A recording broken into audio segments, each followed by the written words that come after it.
असेल आणि तुमच्या सगळ्यांना दसऱ्याच्या खूप साऱ्या शुभेच्छा।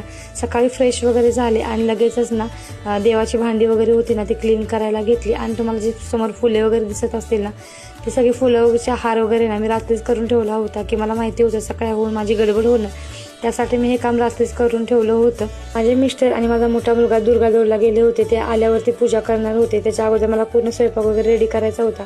तर आजचा स्वयंपाकामध्ये होता पुरणपोळी, काटाची आमटी, भात, आळू वडी आणि पापड असा काहीचा स्वयंपाक केला होता। मिस्टर दुर्गादेवळून आल्याच्या नंतर लगेच त्यांनी पूजा वगैरे करायला घेतली आणि तोपर्यंत माझा पूर्ण स्वयंपाक सुद्धा रेडी झाला होता आणि तुम्ही बघू शकाल किती छान प्रकारे पूजा वगैरे झाली होती, किती प्रसन्न वाटत आहे।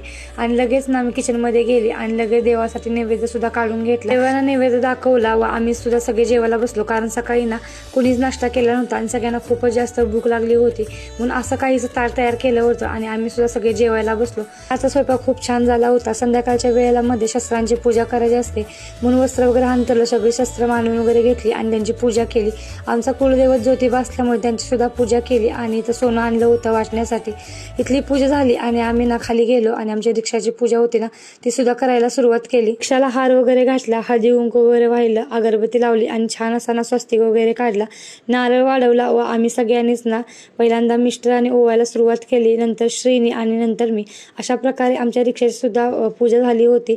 आय होप तुमचा दसरा सुद्धा खूप छान प्रकारे पार पडला असेल आणि माझा व्हिडिओ आवडला असेल तर नक्की सबस्क्राईब करा आणि कमेंट करायला अजिबात विसरू नका।